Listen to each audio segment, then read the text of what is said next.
अरे जल्दी से दुकान खाली करो, 2 महीने से किराया नहीं दिया। मैंने दूसरा किराएदार ढूंढ लिया है। पर मालिक, मैं इतना सारा सामान लेकर कहाँ जाऊंगा? अरे कहीं भी जाओ, मुझे क्या, बस मेरी दुकान खाली करो। पिछले 2-3 महीनों से राजीव ने दुकान का किराया नहीं भरा था, जिस वजह से मालिक अपनी दुकान खाली करवा देता है और राजीव एक ठेले पर अपना सारा राशन का सामान लेकर अपने घर जाता है।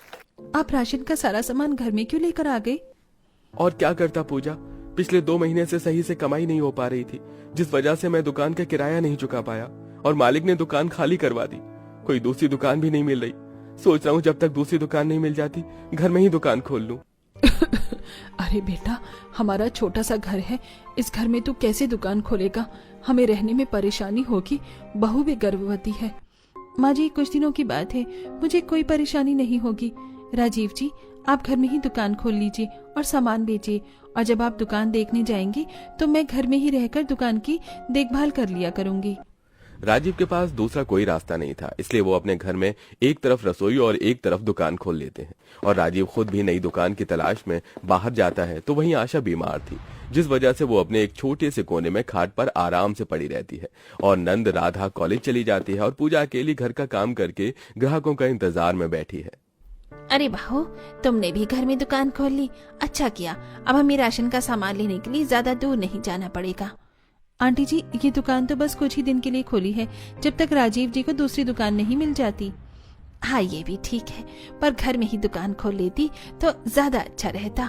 अच्छा चलो, अब 2 किलो चीनी दे दो जल्दी से, मेरे घर में मेहमान आए हुए हैं, और 2 पैकेट बिस्किट और 1 किलो नमकीन भी दे दो।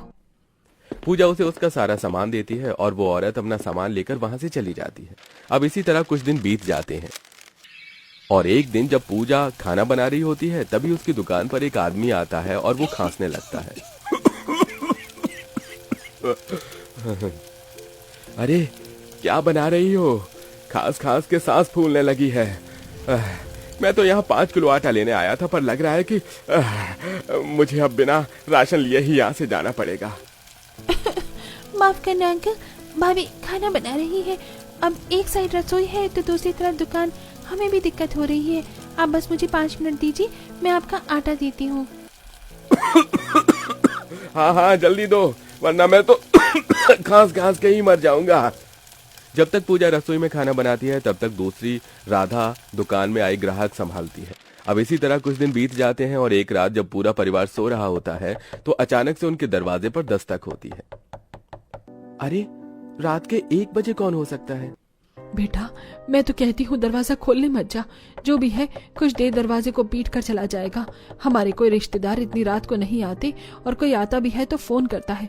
पता नहीं कौन है ये जो इतनी जोर से दरवाजा पीट रहा है। एक तो जब से घर में राशन की दुकान खोली है तब से मैं सही से सो भी नहीं पाती।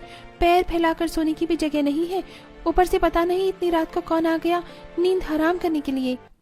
आशा के मना करने पर भी राजीव डरता हुआ दरवाजा खोलता है और देखता है कि 2 आदमी उसके सामने खड़े हैं। माफ करना भैया, रात के 1 बजे आपको परेशान कर रहा हूँ, पर आज मेरी भतीजी की शादी है और खाना कम पड़ गया है। इमरजेंसी के थोड़े चलते एक चावल का कट्टा दे दो। कोई बात नहीं भाई साहब, अब हम आस पड़ोस के लोगों की रात में मदद नहीं करेंगे तो क्या फायदा मेरा घर में ही दुकान खोलने का। हाँ, रात के 1 बजे राजीव दुकान से ग्राहकों को एक आटे का कट्टा देता है। ये देख आशा और राधा राजीव से कहती हैं, हमारे आस पड़ोस के लोग तो हमें रात में भी चैन से सोने नहीं देते। ये तो मजबूरी थी हमारी, जिस वजह से हमने घर में दुकान खोली, और ये लोग रात के 1 बजे आकर राशन मांग रहे हैं। हाँ भैया, अब तो आप बस जल्दी से दुकान देख ही लो। वैसे भी कुछ दिनों बाद मेरे कॉलेज के एग्जाम शुरू हो जाएंगे तो मैं घर में रहकर दुकान नहीं संभाल पाऊंगी। अपने घर वालों को परेशान देख राजीव और परेशान हो जाता है और अगली सुबह 5 बजे उठकर ही दुकान ढूंढने के लिए घर से निकल जाता है। और राधा भी कॉलेज चली जाती है, जिस वजह से अकेली गर्भवती पूजा दुकान नहीं संभाल पाती। वो जैसे ही रसोई में खाना बनाने बैठती है तो कोई ना कोई आ जाता है राशन लेने, तो उसे बार बार उठकर सामान देना पड़ता है और इसी बीच उसका खाना जल जाता है। पूजा बहू, कुछ जलने की बदबू आ रही है, लगता है तेरा खाना जल गया। थोड़ा सा टाइम देना आप लोग, मैं बस 5 मिनट में आती हूँ, चूल्हे पर खाना रखा है। दुकान के बाहर ग्राहकों को छोड़ पूजा भागते हुए रसोई में जाती है और खाना चूल्हे से उतारकर खुद से कहती है, मैं अकेली क्या क्या करूं? एक तरफ रसोई है तो दूसरी तरफ दुकान। दुकान पर ग्राहकों को देखती हूँ तो रसोई में खाना जल जाता है, और अगर रसोई संभालती हूँ तो ग्राहक चले जाते हैं। परेशान पूजा खाना उतारकर बाहर ग्राहक को संभालती है और अपनी परेशानियों से निजात पाने के लिए घर के बाहर चूल्हा बना लेती है और साथ में थोड़ा राशन बाहर भी रख लेती है ताकि उसे आसानी हो, और दोबारा से दोपहर का खाना बनाने लगती है। पर अब भी उसकी परेशानियां खत्म नहीं होती। अरे बहू, तुमने ये सही किया, दुकान के बाहर ही चूल्हा बना लिया। अब तुम दुकान भी संभाल पाओगी और खाना भी बना पाओगी। अच्छा, अब जल्दी से मुझे 5 किलो दाल दे दो। अरे दाल तो अंदर रखी है, मैं अंदर से लेकर आती हूँ, आप थोड़ी देर रुकना। अब जैसे ही पूजा दाल देने के लिए दुकान के अंदर जाती है, इसी बीच कुत्ता आकर खाने में मुंह मार देता है। पूजा कैसे ही बाहर आती है तो कुत्ते को भगाती है। भाग भाग! हे भगवान, अब क्या करूं? सारा खाना झूठा कर दिया इस महेश कुत्ते ने। बहू, ये खाना अब तक खाने लायक नहीं रहा, तुम्हें दोबारा से बनाना होगा। मैं तो कहती हूँ दुकान बंद करके कुछ देर के लिए रसोई में बैठकर खाना बना लो, उसके बाद दुकान खोल लेना। क्या करूं आंटी, अकेली हूँ। ननंद कॉलेज गई है और आप तो जानती हैं कि मेरी सास कितनी बीमार है। पर आप शायद सही कह रही हैं। वैसे रोटी तो मैंने बना ली, बस सब्जी रहती है बनाने को। अब अंदर जाकर ही बनाना पड़ेगा। पूजा बात कर ही रही होती है कि तभी गाय आकर उसकी बनाई हुई रोटी भी मुंह में दबाकर ले जाती है। ये सब देखकर पूजा अपना सिर पकड़कर बैठ जाती है, और शाम को जब राजीव घर आता है तो पूजा सारी परेशानी अपने पति को बताती है। मैं समझ रहा हूँ पूजा, तुम्हें बहुत परेशानी हो रही है। बस कुछ दिन की और बात है, मैं दुकान देख रहा हूँ। भैया जल्दी देखो, मैं तो कहती हूँ जहाँ आपको छोटी दुकान मिलती है वहीं अपनी दुकान शिफ्ट कर लो।